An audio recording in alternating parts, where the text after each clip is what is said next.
This conference will now be recorded. Thank you everyone for joining me this afternoon for this quick live trading session. Please unmute your mic at any time to ask me questions as we go through this process. Just wanted to point out that the market is up quite a bit this morning. It's off its highs, but it's looking pretty strong. Only thing that's looking like it could threaten to go red is the Russell, which is the RTY, but I would be surprised if that's the case since everything else is so strong this morning. I'm still trying to figure out why the market is up so much. I know we've had, and it could be because of all the stimulus. We have over 20% of our GDP in stimulus, if you can include what Congress gave and what the Fed recently has done. It's over 20% of our GDP, and maybe that's why. But it still seems to be interesting to me that the Nasdaq is less than it's about 13 or less percent away from its all-time high. If we look at this chart, I'm looking at the QQQ here. This is the Nasdaq ETF. You can see that it is it's got this V-shaped type of recovery going so far, and it's over its 200-day moving average, which is this gold line here. And then this blue line, this is the 50-day moving average. So it's over both of those now, rocking and rolling, looking like it's trying to head back to all-time highs, with so much stuff is still shut down, and we might have continual shutdowns until we get a vaccine or something. I don't know, I hope not, but it seems like we're going up too fast. So with that said, I'm looking at the account here, and I'm trying to think about going short. So let's just look at a couple of these positions that we've put on over the last couple weeks. So in this case, we've put on oil, and oil is about 70%, 68.8% as a winner now. I normally take off the non-index positions at 50%. So I'm going to be looking to take that off here soon. I want to get a little bit more out of this time, and I'm going to start looking to take that off at 75%. Looking at the ES position that we have on, the market has been going up quite a bit, so it's taking some of the profits from the call side. This is only about 30%.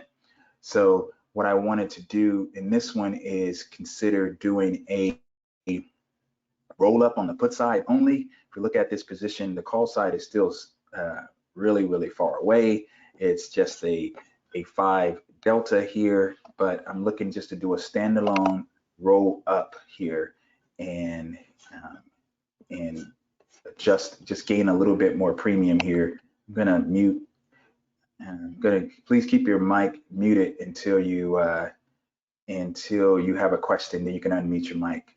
All right. So with that said, I am once again at that 5 delta on the call side in this demonstration account, and I am at the 5 delta on the put side. So when you are trading with futures on Tastyworks right now, I think that's going to change in May.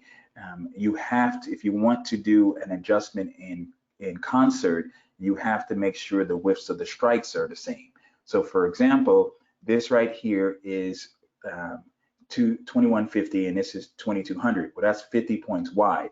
So if I wanted to move this, I have to make the next point 50 points wide. So this is 50 points wide from here, and this is 50 points wide from here. So the next one has to be 50 points wide. So what I'm going to do is sell 50 points higher here. So now they're all 50 points wide, and so you can show you how you can see that here. Now you can see that here on the screen. This is 50 points from here, this is 50 points from here, and this is 50 points from here. So I can do this in concert now. If not, I would have to take it off and reestablish it. So what I'm going to do is buy this one back, sell that one, and I'm going to move this up just a little bit. I'm moving it from the 5 delta to the 7 delta. It's fluctuating between the 7 and the 8. Unfortunately, the market just shot back up another 11, 12 points really quickly. So I'm not going to get very much for this, but I'm going to send it at this and see if I can get just an additional $41, and it filled me right away. So that's just some additional premium. And going back over to these positions, this is the IWM position that we put on last week. We got a hedge, and then we have a short call here. This short call is obviously, you would think it's doing poorly, but volatility has been coming out of the market. So it's the short call is actually up a little bit since we put this on, even though the market has been up quite a bit, right? And then this USO position that we put on first in this account down, let me try to show you highlighted. Let me try to highlight that. The one that's above this highlighted area, that's the short put. We were doing a naked put to own that. Right now it's saying 100%. If you can see over here, I'm gonna let that expire in 3 days because the goal on that was to take ownership. But this NASDAQ is up quite a bit. So I was looking to sell the NASDAQ, and in this account, it's a small account. So I was looking at the selling the NASDAQ in the NQ, but with 66 days to go. But when I look at it, it's this, when I go down here, the spreads turn into 100 points wide on the call side. So we normally don't do 100 points wide on the call side, only 50 points, but 50 points is even a little too big for this account. So I'm looking to short the NASDAQ in the QQQ. So it's just the equivalent of the NQ that we just looked at. The same thing. One is a futures index. This is the ETF index. So what I'm looking to do is sell. I'm gonna kind of do a skewed iron condor here. I'm gonna be more short and wider on the call side. So what I'm gonna do is sell the 237 and buy the 240. And if we look at this on the chart here, the all-time high was 237 and the low one's 164. So what I'm trying to do is kind of base my trade on that. So I'm selling at the high, the all-time high, the 237, and I'm doing a 3-point wide spread there. Then I'm going to the put side and I'm going to sell the 175. So getting a little higher on that one, I guess, than the all-time low, or not the all-time low, the recent low. Selling the 175 at the 15 delta, and I'm buying the 173. So this is going to be a 2-point wide. So on the call side, it's 3 points wide. On the put side, it's 2 points wide.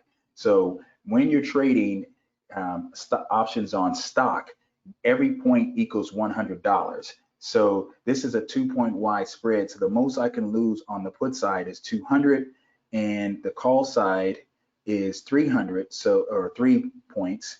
So the most I can lose on the call side is 300, right? So then when you put minus the credit that you receive, the buying power is going to be 231, and your max loss is basically gonna be around that 231. All right, so I'm gonna look to sell this and collect $62 over 237. That's way over the 12% that we like to get. So I'm going to send this and see if I can get filled. And we are going to let that sit here. If you click on activity on the Tastyworks platform, that's where you can see what's working. It's currently mid is 68. I'm putting it in at 67. So maybe I will get filled if I let that sit for a second. All right, so that's the trade I want to put on today. I'm going to open it up for any questions. Do we have any questions? If no questions, I will put this one on YouTube. Normally, I will just send you the link and not put it on YouTube, but this one we're going to put on YouTube. So if you want to look at the replay. All right, so any questions to this point? All right, so if we don't have any questions, once you look at the replay on YouTube, and if you haven't subscribed to our YouTube channel yet, please do. But if you have some questions after you look at the replay, please let me know. Thank you for joining me. I will talk to you everyone a little later today. Bye now.